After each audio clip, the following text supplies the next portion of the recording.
Give me the 30 likes real quick. You're so stupid and you deserve it. You deserve it because you're so dumb. Yes, I am gloating over your stupidity. You have been co-opted because you're in a cult and you don't even realize it because you have stupid MAGA brain and you still can't get over that zipper on a turtleneck. That is diabolical work, fam. Diabolical work, fam. Zippers on a turtleneck. That is against all fashion codes for real. Don't get it. How stupid and dumb are you? How stupid it is to have a zipper on a turtleneck. 'Tis the season to be merry. Former CNN host Don Lemon goes on. All them beads, bro. You only need one bead, maybe two. Why you need all those beads on you, bro? I don't even want to wear beads no more. Ugh. Don Lemon wearing beads. I don't want no beads. Listen, he ain't got a watch on, so I'm gonna wear the watch. What else he got on? He got on a white shirt. I got on a black shirt. Okay, I don't want to look like nothing like Don Lemon. On an expletive-laden rant about President Trump supporters over the H-1B visa feud with Elon Musk. Tiffany Marie Brannon is a political strategist and the host of TMB Pro. See, look, that's a regular turtleneck. That's how you wear a turtleneck, right? I'm not feeling the jacket, though. The jacket is a little off. He probably had zippers on this one, too. Tiffany Marie Brannon is a political strategist and the host of TMB. Yeah, you bring up a good point, Henry. So somebody else said it, too, that Don Lemon is always trying to make the white man the problem. And he's married to a white man, right? I think I see that earlier in the comments. Here we go, right here. Oh, you said it earlier, Henry. You said Lemonhead. That's a good one. That is a good one. Oh, Lemonhead says the greatest threat to democracy is a white man. Ironically, he's married to a white man. God damn it! You can't make this shit up. Yeah, that's Don Lemonade. The Problems podcast, and she joins me now, Tiffany. And the left wonders why. I tell you, I'll be paying attention with y'all, right? Why people say they have Trump derangement syndrome. Tell me about it. It's completely out of control. I mean, call us stupid, and it's just not even a matter of contention at this point. But lest you think it's just Mr. Lemon, it's not just sour grapes from that lemon. We have two other folks who are making their voices heard, political commentators on the left, Jennifer Rubin from the Washington Post and Rick Wilson from the Lincoln Project. You know, those people that hate Donald Trump and literally every single thing he does. Take a listen. See what they got to say. All those MAGA readers out there, now you'll notice the contradiction in terms. MAGA readers would pick up the Washington Post and they would have more readers. What is the logical fallacy here? Yes, reader. The guy with the GED and his fake Oakley sunglasses and his goatee and his pickup truck, you know, the universal Twitter bro, that guy's thinking to himself, oh, well, I could have been the senior software designer at Google if only it weren't for DEI or immigration. I mean, at this point, Tiffany, will they ever realize that condescension is the reason that they lost in 2024 and the reason they will continue to lose if they don't listen to what is now more than half of the country? You know, I really think that because of the chokehold that the left has on propaganda press, on fake news, on these massive media houses, they have to boil the right and boil any Trump voter down into a caricature. Because that's the only way they can try to maintain some real estate in this new world. You know, we can't be smart and vote conservative. You have to be stupid. And the fact of the matter is they want to make us stupid and then they want to keep us stupid.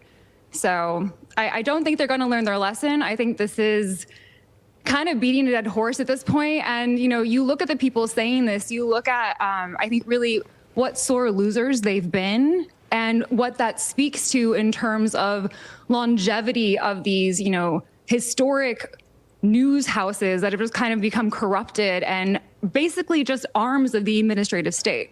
I'm really glad you mentioned that because they almost brought about their own extinction this year. And because of that, in part, 2024 is being called the year of the podcast.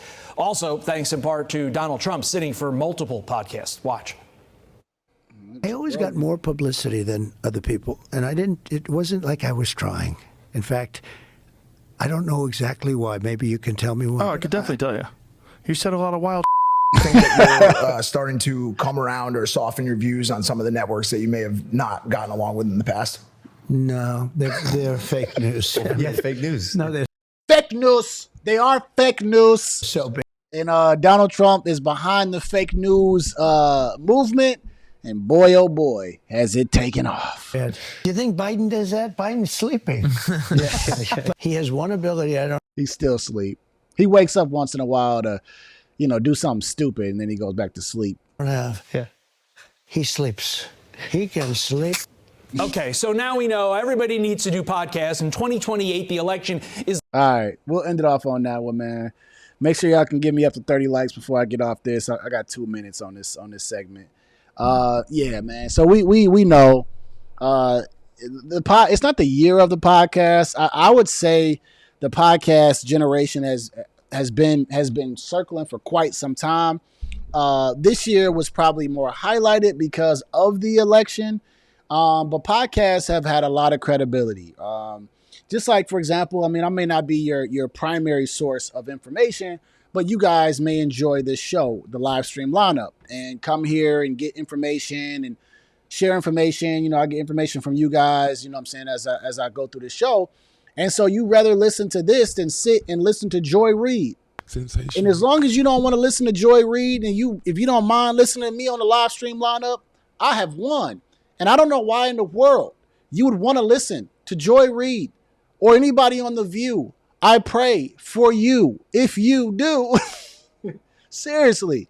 So people would rather watch this or Joe Rogan or anybody else than sit and watch MSDNC all day. Because they know that the strategy and the position is going to be misinformation all day long, and it's not going to be anything factual. Some people rather not listen to really any of them and just do their own research and just read the facts. Some people like to listen to like News Nation. I think they're more like centric or whatever, or Australia Sky News, things like that. Cool. But people do not listen to legacy media anymore. Legacy media is going to be like cable. Sensational. It's going to be like Comcast. It's going to be like DirecTV. People are going to be like, yeah, why am I paying all this money for these channels and I don't need that? Yeah, just give me a Roku, give me internet, and I'll pay for Netflix. I'll slash this whole thing in half, and I'll just watch what I want to watch. And I'll get the information I want to get. Podcasting is very, very powerful. Because these people are not bought and paid for, right? So Trump going to Joe Rogan, from my understanding, and I could be wrong, and y'all can correct me if I'm wrong, but I don't believe that he paid Joe Rogan to go on his podcast. Kamala Harris was paying everybody, which meant that the questions were going to be skewed. And so you're not going to get an authentic person, politician, president, candidate, when they're getting questions that are already predetermined. When Kamala Harris came to Birmingham, Michigan, and there was a lady that said, hey, can we ask Kamala questions? That host said, no, we have predetermined questions that you will ask her. That's it. Trump talked for 3 hours with Joe Rogan about questions that he wasn't even sure of. But you know what? People got to see who Donald Trump was. Kamala Harris was too scripted. And we already knew some people have a skepticism about certain things when you're too good to be true.